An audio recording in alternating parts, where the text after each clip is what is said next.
அவை முன்னவர்.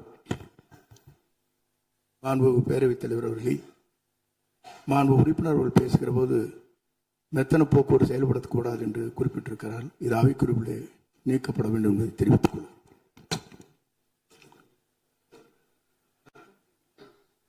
மாண்புமிகு பேரவைத் தலைவர் அவர்களே, கர்நாடகம் காவேரிக்கு குறுக்கே மேகதாத்து பகுதியிலே ஒரு அணை கட்ட முயற்சி இருக்கின்றது. அதை கண்டித்து தமிழ்நாட்டு மக்களினுடைய உணர்வுகளை பிரதிபலிக்கக்கூடிய வகையில் மாண்புமிகு முதலமைச்சர் அவர்கள் முன்மொழிந்துள்ள தீர்மானத்தை மனிதநேய மக்கள் கட்சியின் சார்பாக வரவேற்கின்றேன். தமிழக விவசாயிகள் தொடர்ந்து, தமிழ்நாடு விவசாயிகள் மட்டுமல்ல, ஒட்டுமொத்த தமிழக மக்களும் காவேரிக்கு குறுக்கே மேகதாத்துவில் அணை கட்டுவதை எதிர்க்கக்கூடிய நிலையில் நமது அண்டை மாநிலமான கர்நாடகத்தின் முதலமைச்சர் தனது சுயலாபத்திற்காக காவேரி நடுவர் மன்ற இறுதி தீர்ப்புக்கு முரணாக உச்சநீதிமன்றத்தை அவமதிக்கும் வகையில் இந்த அணையை கட்ட முயற்சிக்கிறார்.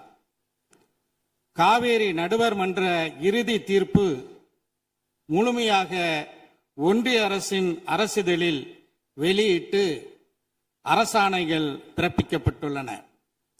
இதனை பின்பற்றி காவேரி மேலாண்மை ஆணையம் உச்சநீதிமன்றத்தின் நேரடி கட்டுப்பாட்டில் தன்னாட்சி கொண்ட அதிகாரம் கொண்ட அமைப்பாக செயல்பட்டு வருகிறது. ஏற்கனவே மேகதாத்து வரைவு திட்ட அறிக்கையை காவேரி மேலாண்மை ஆணையம் நிராகரித்துள்ளது என்பதையும் நாம் கவனத்தில் கொள்ள வேண்டும். இந்த நிலையில உச்சநீதிமன்றத்தில் வரைவு திட்ட அறிக்கை தயார் செய்ய கொடுத்த வரைவு திட்ட அறிக்கையை தயார் செய்வதற்கு கொடுத்த அனுமதிக்கு தடை விதிக்க வேண்டும் என ஏற்கனவே தமிழ்நாடு அரசாங்கத்தின் சார்பாக சென்ற திராவிட மாடல் ஆட்சியில 2025 நவம்பர் 13 தொடுக்கப்பட்ட அந்த வழக்கை உச்சநீதிமன்றம் தள்ளுபடி செய்துவிட்டது. அதே நேரத்தில் மேகதாத்து அணை கட்டுவதற்கு ஆதரவான வகையில் கர்நாடகம் இந்த தீர்ப்பை பயன்படுத்த முடியாது என்றும் உச்சநீதிமன்றம் அந்த வழக்கை தள்ளுபடி செய்யும் போது உறுதியாக தெரிவித்துள்ளது. இந்த நிலையில தான் கர்நாடகத்தின் முதலமைச்சர் மத்திய நீர்வளத்துறை அமைச்சரை சந்தித்து தமிழகம் சார்பில் மேகதாத்துக்கு எதிராக போடப்பட்ட வழக்குகள் முழுமையாக தள்ளுபடி செய்யப்பட்ட நிலையில் எங்களுக்கு உடனடியாக அனுமதி வழங்க வேண்டும் என்ற நீதிமன்ற தீர்ப்பை தனக்கு சாதகமாக தவறான வகையில திசை திருப்ப முயற்சி எடுக்கிறார். மேலும் நீதிமன்றத்தை அவமதிக்கும் வகையில் மத்திய அமைச்சரிடமே கோரிக்கை விடுத்திருப்பது நீதிமன்றத்தை அவமதிக்கும் நடவடிக்கையாக இருக்கின்றது. எனவே நாம் உச்ச நீதிமன்றத்தில் நீதிமன்ற அவமதிப்பு வழக்கு தொடுப்பதற்கு தமிழ்நாடு அரசு நடவடிக்கை எடுக்க வேண்டும் என்று இந்த நேரத்தில் கேட்டுக்கொள்கிறேன். தமிழ்நாட்டில் சென்னை உள்பட 11 மாநகராட்சிகளை உள்ளடக்கிய 32 மாவட்டங்களில் வாழக்கூடிய 5 கோடி மக்களின் குடிநீர் ஆதாரத்தை அபகரிக்கும் நோக்கோடு சுமார் 25 லட்சம் ஏக்கர் விளைநிலங்களை பாலைவனமாக மாற்றும் வகையில் உணவு உற்பத்தியை அடியோடு அளிக்கும் நோக்கத்தோடு விவசாயிகளையும் விவசாய தொழிலாளர்களையும் அகதிகளாக வெளியேற்றும் அடிப்படையோடு கர்நாடகத்தின் முதலமைச்சர் செயல்படுவதை காங்கிரஸ் கட்சி தலைமை உரிய நடவடிக்கை எடுக்க வேண்டும் என்று கேட்டுக்கொள்கிறேன். 60 ஆண்டுகளுக்கு பிறகு தமிழ்நாட்டிற்கு காங்கிரஸ் கட்சி கூட்டணி அமைச்சரவையில் இடம்பெற்றுள்ளது.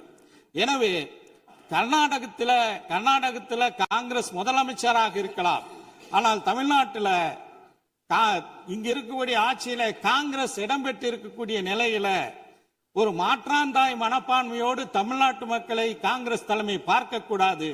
அந்த மாநிலத்தின் காங்கிரஸ் முதலமைச்சரை அழைத்து அவருக்கு தேவையில்லாமல் காவேரி ஆணையத்தினுடைய தீர்ப்புக்கு எதிராக நீங்கள் செயல்படக்கூடாது என்று அறிவுறுத்த வேண்டும் என்று இந்த நேரத்தில் கேட்டுக்கொள்கிறேன்.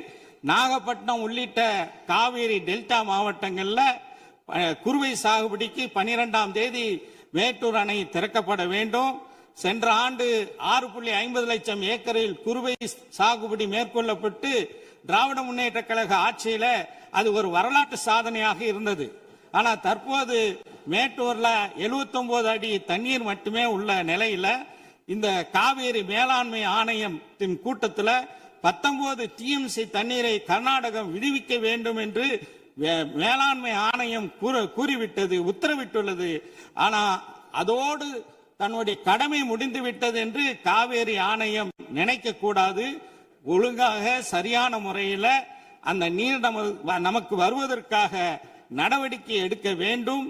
எனக்கு முன்னர் உரையாற்றிய நம்முடைய சிபிஐ கட்சியினுடைய உறுப்பினர் மாண்புமிகு ராமச்சந்திரன் அவர்கள் குறிப்பிட்டது போல தமிழ்நாட்டினுடைய முதலமைச்சர் அவர்கள் இது குறித்து அனைத்து கட்சி கூட்டத்தை நடத்தி நேரடியாக நாம் பிரதமர் அவர்களை டெல்லியிலே சந்தித்து தமிழ்நாட்டு மக்களுடைய உணர்வுகளை, தமிழக சட்டமன்றத்தின் இந்த தீர்மானத்தினுடைய உணர்வுகளை எல்லாம் எடுத்துரைத்து காவேரியில் நமக்குள்ள உரிமையை நிலைநாட்டுவதற்கு உறுதியாக இருக்க வேண்டும். நிச்சயமாக இந்த விஷயத்தில் நாங்கள் அனைவரும் இந்த அரசுக்கு உறுதுணையாக இருப்போம் என்று சொல்லி விடைபெறுகின்றேன். நன்றி. மாண்புமிகு